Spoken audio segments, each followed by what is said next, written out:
Well,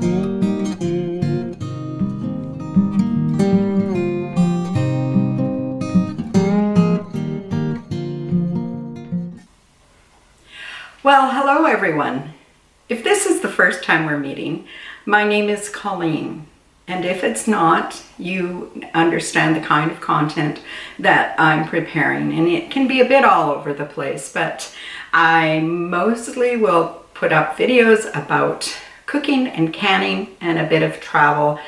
Some things about our community, but today I'm going to try and help you get ready for the upcoming canning season.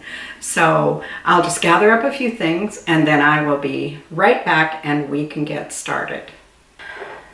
Today, I would like to try and help you prepare for the upcoming canning season. And I've tried to put together a few tips that will aid you in your success in the coming season.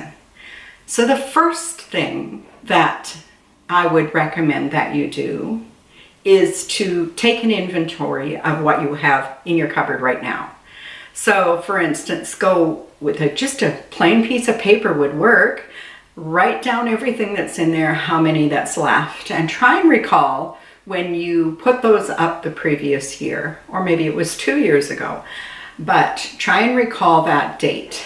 You need to figure out what you have in the cupboard and whether or not it's going to make it until this next canning date. For instance, here where we live in Canada, we have a few favorite things that don't come in season until early in September, and they would be tomatoes and peaches are two of the primary things that we can.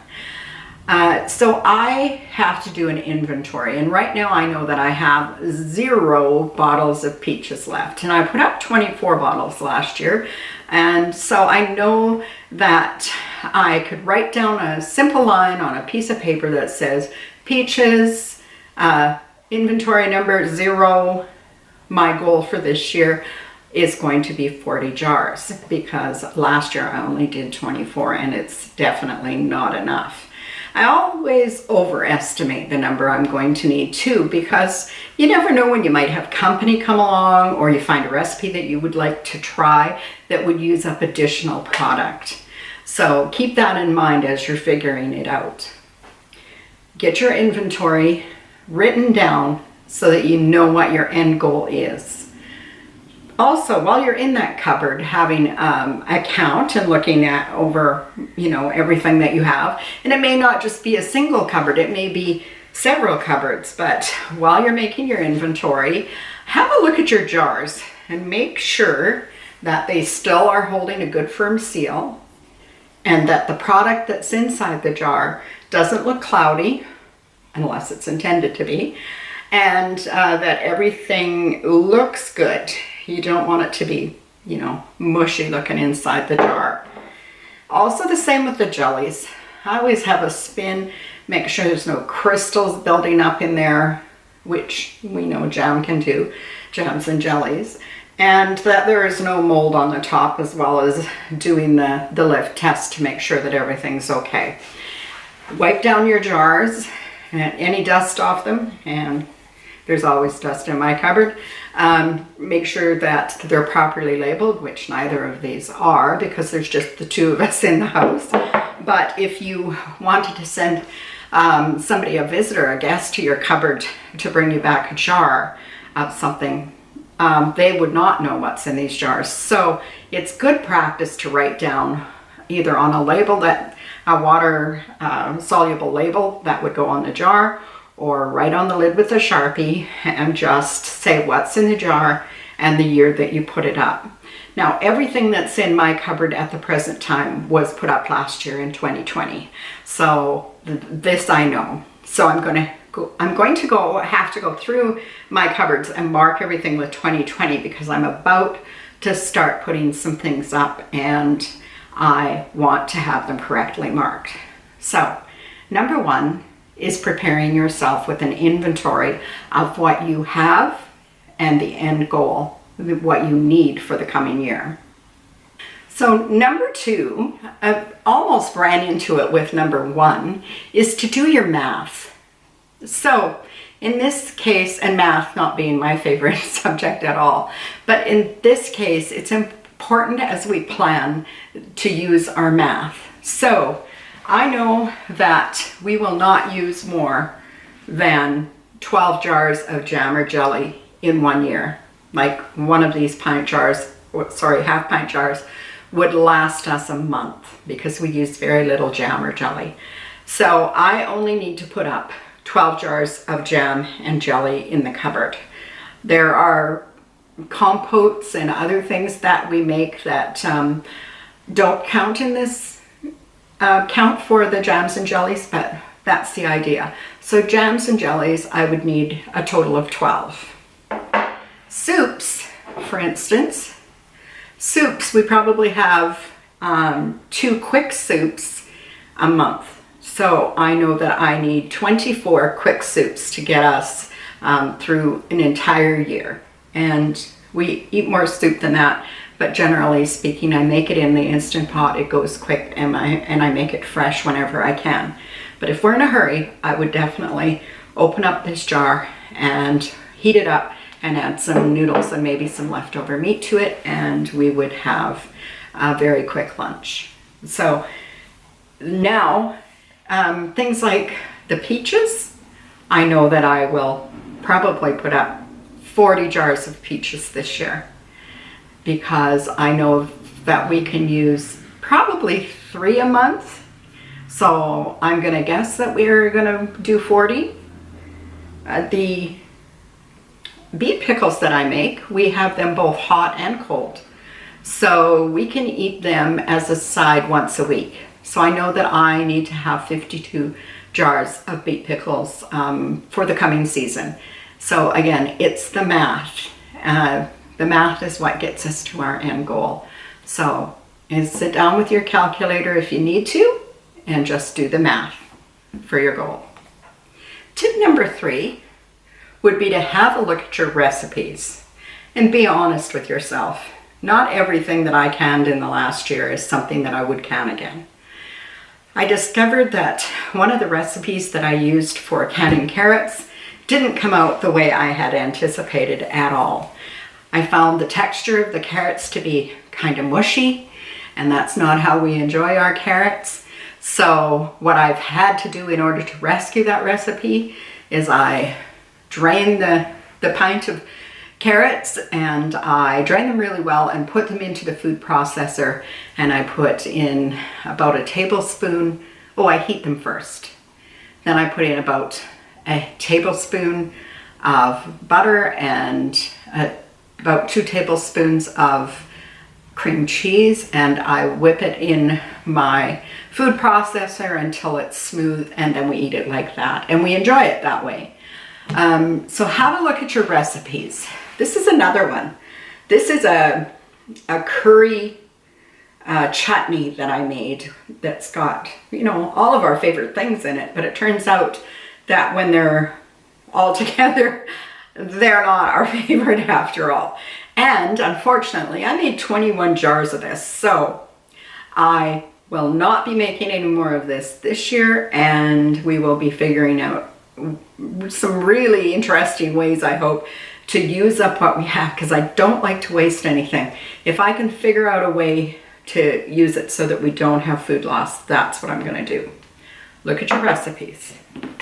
So if you're interested in trying some new recipes, just pick yourself up a good book. This book right here is the Bernardin Complete Book of Home Preserving. That's what I use. That's one of the books that I use. I also use, I shouldn't say books, I also have some old family recipes that I use. And those have been, stood the test of time. They may not be considered safe by all levels of canners, but they are definitely favored within our family and will continue to be so. But I also rely on this book to help me find new recipes. And it's kind of stretched me to look for things that I may not normally choose to make. And this one for instance, I haven't made yet, but I find it interesting. This is brandied fruit mincemeat. So the recipes in here are tested and tried and true, and there's some good information in this book on the art and science of home food preservation. So if you're just getting started and you don't have this book yet, maybe put it on your list for your birthday or your Christmas list, or just pick it up for yourself. I found these available on Amazon, although I bought mine used on our local Facebook marketplace. So find your recipes so that you have an idea of the things that you need to start collecting for the coming season, because it comes on us so quick. We don't have time to be planning when we're in the heart of the heavy work. So now's the time to get planning for that. Now, on to number 4, planning to plant. So some of us have the option of having a small space where we can grow a few things. Some of you that are watching this may have huge gardens, and some may only have a few pots that are on your patio. I'm on the smaller scale, so I have 3 large garden boxes in my garden, and my husband was thoughtful enough to realize that at my age I didn't really want to be down on my hands and knees anymore. So he found a local contractor who built me elevated garden boxes that are 3 feet wide, 6 feet long, and they are about this high on me. And that means that I can reach in and I can work right here as if it were counter height. And that's been useful to me. So although I'm limited to that 3 feet wide by 18 feet long, a growing space, I do have lots of pots on my patio that are filled right now with zucchinis and patio tomatoes and things like that, as well as some flowers, because it's not just all vegetables. But I had to really think about what I was going to plant, what would be useful to us. And in all honesty, with a garden that small, I'm certainly not going to be able to grow enough to get us from one season to another.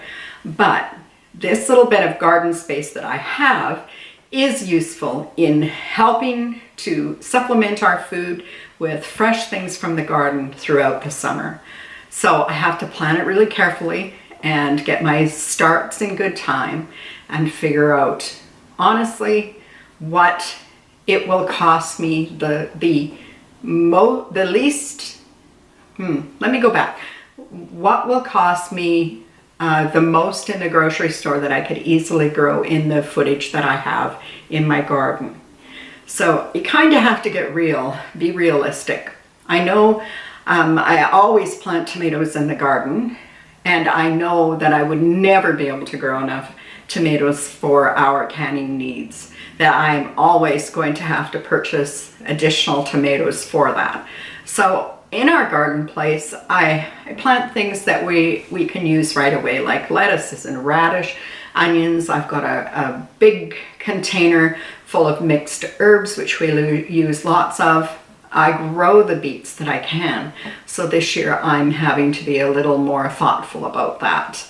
I've had to be creative about the green bean situation because we love them, but this year I'm planting them in containers, and they are climbing beans, so I had to think about how I was going to trellis them. So all the preparations that you need to think about for your planting season, if you're going to be able to plant for your for your summer needs as well as the upcoming canning season. Now, the 5th tip I'd like to put forward right now is about your budget. So anybody who has experience as a canner understands that canning can be expensive. And I mean expensive to get set up, for certain sure. So you need to think about it, about whether or not there's a way to fit that into your regular budget, and if not, how you're going to afford the canners and the jars that you need, and still be putting aside some money for the fruit and vegetables you may have to purchase. So if you're a new canner, you have to, probably in the first year, you're not going to can a whole lot of things. So you're not going to acquire a whole lot of stock of jars and canners and things. So here's some things that you could think about. Do you know somebody who cans, who may have a spare canner that you could borrow for your first season? Or is there someone within your family who used to can and is no longer canning that you could either purchase the items from, or that would be willing to lend them to you for a season while you try it out? One of the things that I've noticed a lot as I go on garage sales and Facebook Marketplace is the number of canners and canning jars that come up for sale on there. And I believe that they're coming up there because people have tried them out for a season. They didn't really enjoy canning, or they didn't like the way the food tasted. I'm not sure what their issue was, but I love to can because we love to know what's going into our food. Anyway, I digress a little bit. So figure out how to acquire what you need for canning. I have both an electric pressure canner and I have a water bath canner. So I'm set as far as canning equipment goes. At this time of the year, I will budget for a new gasket for my water bath, or for my electric canner. Although I think mine's in good shape. It's never going to hurt to have an extra one on hand so that you don't have an issue with a failure partway through the year. Also, I'm going to be putting aside some money because I need to buy a few more cases of jars. I think I'm almost good, but you know what that feels like. And definitely for the seals for the jars. So that's going to be part of my canning budget that I'm already putting away. And you will need to too if you're a first-time canner. The prices of jars right now here in 2021 are really high and they're scarce. So be creative in how you find them. That's another thing that you can do. But the tip here is to budget. Find out how you can source these things with the bit of money that you've been able to put aside. So number 6 is start gathering what you need right now. Now this again almost runs into the last tip. Get your canners out, have a look at them. The water bath canners, if you have one that's as old as mine, after a while they start to pit on the bottom. And so you should have a look and check them over quite thoroughly and make sure that they're going to be in good operation for the coming season. Check your seals on your pressure canners and make sure that they're okay and that you know where your weights are and that everything is in order so that you are confident that you have what you need. Gather up the jars. It isn't too soon to start buying these jars and gathering them and bringing them home. We can sometimes get home a box of jars and find that there are broken ones in the case, for instance. Or if you're buying them off Facebook, you may want to check all the tops to make sure that there are no chips around the top and that there's no cracks in the jar. All of these things will lead you to be prepared for the upcoming season. So number 7, now that we have budgeted and we have been out scouring the yard sales and everything, and we've gathered everything we needed and we've got it all home, we are now all of a sudden faced with how we're going to store all of these different things. So we've got canners to store, we've got jars, we've got the food itself that's in jars to store. So the challenge here is to be thoughtful about how you go about it, and not everybody has the space or the ability to have a cellar that is lined with shelves for all their canning. Some of us are really challenged for space and our pantries are not big enough to hold everything that we want to can. So sometimes we need to come up with creative ideas. Now you can look for those often overlooked spaces. You know, in the linen closet on the top shelf that you never put anything on because you can't get it down, you could store empty jars up there. You could have your husband or a family member put shelves in cupboards that would be the right size to slide jars in, where the shelves in the cupboard may be this far apart. It's an awful lot of wasted space if you've only got jars filling this much of it. So stick another shelf in there and maximize your space. If you're going to the hardware store and you're purchasing those big plastic shelving units, remember that they're this far apart, but you can cut the legs off on them.